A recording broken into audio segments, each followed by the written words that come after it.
de Moisés, que recentemente eles haviam visto o poder do Senhor, porém eles não tinham intimidade e nem comunhão com Deus.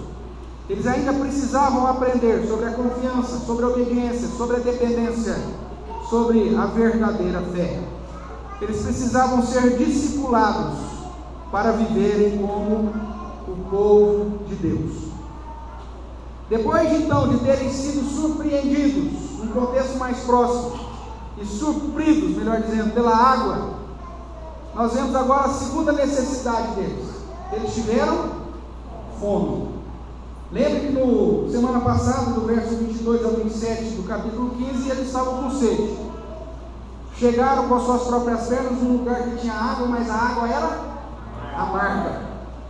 Só depois que clamaram ao Senhor, Deus soluciona o problema e dá a eles a instrução para que a água se transforme em doce. E depois os conduz a um lugar de maravilhas. 70 palmeiras, 12 fontes de água, que era o lugar chamado Elim. Passado aí um mês, alguma coisa, né? Porque eles estão aqui no segundo mês, aos 15 dias do segundo mês da saída. Então veja que eles desfrutaram de Elim por um tempo razoável. Eles então continuaram a caminhar no deserto. E eles saíram de Elim e foram para um lugar chamado Sim, que fica entre Elim e Sinai, que é o lugar que Deus vai dar os mandamentos do povo. Eles estão na peregrinação. Já tinham se suprido, mas agora voltaram ao deserto. E aí o que acontece? A fome bate. E uma vez que a fome bate, você já viu alguém com fome? Dependendo desse alguém com fome, é um perigo. Eu com fome sou um perigo. Fábio? O Fábio está me contando aqui que a Thalita com fome também é um problema. Mas geralmente, quando bate a fome, irmão, a gente começa a murmurar. Nada fica bom, nenhum lugar está bom, até a gente ter alguma coisa para beliscar, não é assim? Se você veio sem comer nada para a igreja, eu estou pregando, ainda falta 20 minutos para acabar o culto, você está assim, meu Deus do céu, esse negócio não acaba não. Vou chegar em casa, o marido já comeu a coxa do frango que sobrou. E a fome conduz você a ser murmurador. Não é assim que acontece? Você vai começar a murmurar. E foi isso que aconteceu com o povo. Eles começaram a ter fome e aí começaram a murmurar. Certamente haveria um grande programa de treinamento a ser executado e a fome fazia parte, né? Nós vimos semana passada Deus falando, eu te humilhei e permiti você passar sede, passar fome para te treinar. A fome fazia parte do treinamento de Deus. Tudo seria usado por Deus para ensinar o seu povo a ser o povo de Deus. Logo, hoje nós vamos começar a falar sobre o treinamento de Deus quanto à obediência. E por que Deus nos treina quanto à obediência? Irmãos, o primeiro ponto que eu quero chamar a sua atenção é um tanto óbvio. Por que você ensina o seu filho a ser obediente? Porque ele é o quê? Porque ele é desobediente.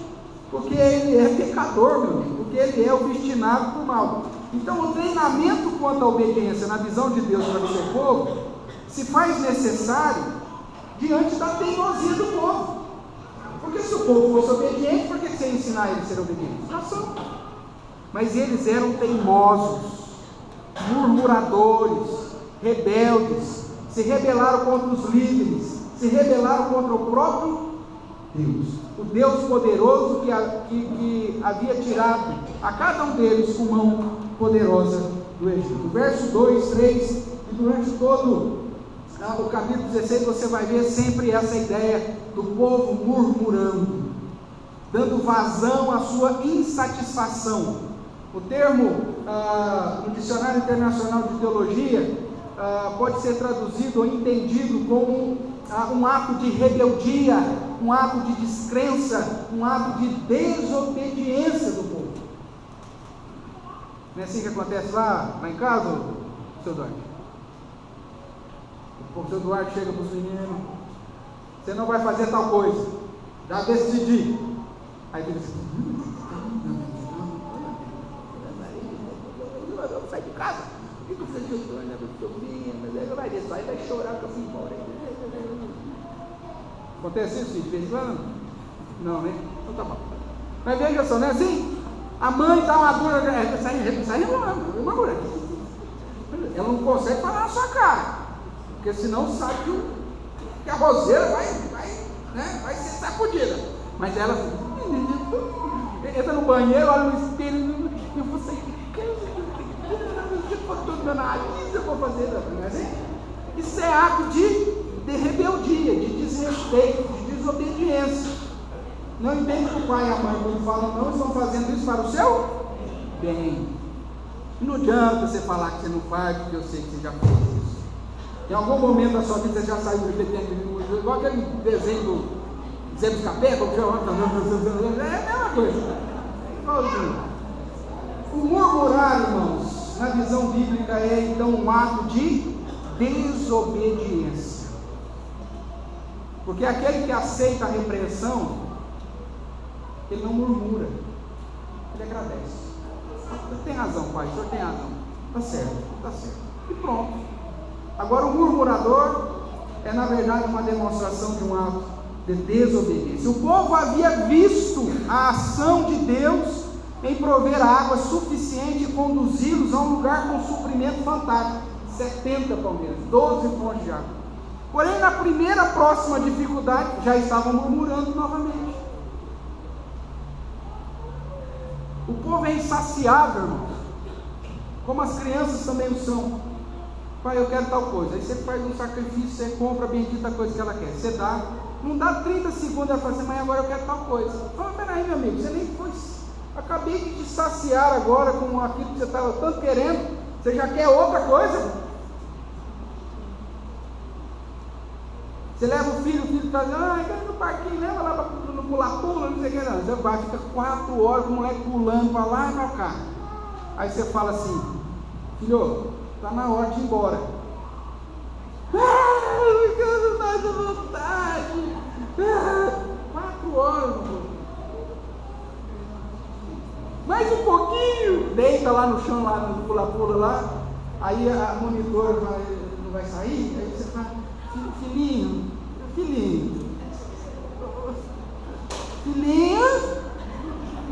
mamãe vai entrar aí, filhinho. Poxa, olha que insatisfação. Assim acontece.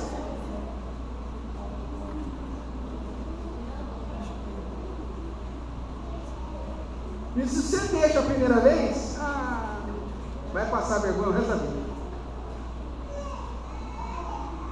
Supermercado então é fantástico. Mãe, eu quero Nutella. Aí a mãe vai no cara, trem de avelã, uma crise dessa. Aí você pega um potinho de 35 gramas. Só que, não, o moleque se joga no chão porque quer o pote de. Quer nadar dentro da Nutella. Assim? Murmura, xinga.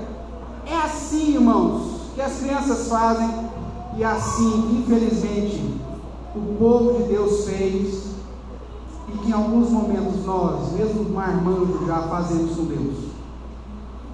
Ainda mais diante de uma igreja evangélica fracassada no ensino, que alguns pastores ensinam, inclusive os filhos de Deus, a serem desobedientes. Não aceita, não. Aponta o dedo para Deus, fala, eu rejeito, eu renego, o Senhor tem que me dar. Porque hoje que se ensina para essas igrejinhas por aí é isso. Os filhos serem mal criados. Então o treinamento quanto à obediência se faz necessário porque o povo é teimoso. E Deus continua nos treinando hoje sobre a obediência, porque nós somos teimosos também. Ele já dá os seus princípios, os seus preceitos, está tudo claro, mas nós reclamamos. Além disso, desobedeciam obstinadamente. Vamos ver aqui, olha que situação. Se a gente ficar só nesse ponto hoje, está tranquilo, né, irmãos? Veja só que situação, eu não posso correr aqui. Capítulo 16, o verso 19. Nós não lemos isso na primeira leitura, então fique atento aí. Disse-lhes Moisés: ninguém deixe dele para a manhã seguinte. O que Deus falou? Eu vou dar um maná, então toda manhã vai cair pão do céu. Você tem que ir dia após dia e recolher uma quantidade específica desse pão. Não podia pegar nem a mais nem a menos, tinha a quantidade específica. E Deus fala: só que não pegue para guardar para o outro dia, porque eu quero lhes ensinar a serem obedientes. Então é para pegar a quantidade certa de cada dia. Então veja o que acontece. Disse Moisés: ninguém deixe dele para a manhã seguinte. Veja o que o povo faz. Eles, porém, não deram ouvidos a Moisés, e alguns deixaram do maná para a manhã seguinte. Não é uma desobediência terrível? Porque, mas o que aconteceu com ele? Porém, deu bicho e cheirava mal. E eis que Moisés se indignou com ele. Tem criança que é assim. Você olha para a cara do infeliz e fala assim: não é para pegar o patinho de cristal da vovó de 32 anos. Tem vovó também que judia, né, cara? Põe um patinho de cristal na mesa do centro da sala, que ela ganhou da, sei lá eu de quem, e aí veio o netinho visitar, e aí você tem que ensinar o bicho a não pegar o patinho de cristal, porque se pegar vai quebrar. Mas, voz à parte, vamos entrar no foco aqui, que é importante, que é a educação. Então você chega pro filho e diz: Juninho, não faça isso, Juninho, estou de olho, não é para pegar o patinho de cristal da vovó de 32 anos. E o Juninho olha para essa cara e fala: não pega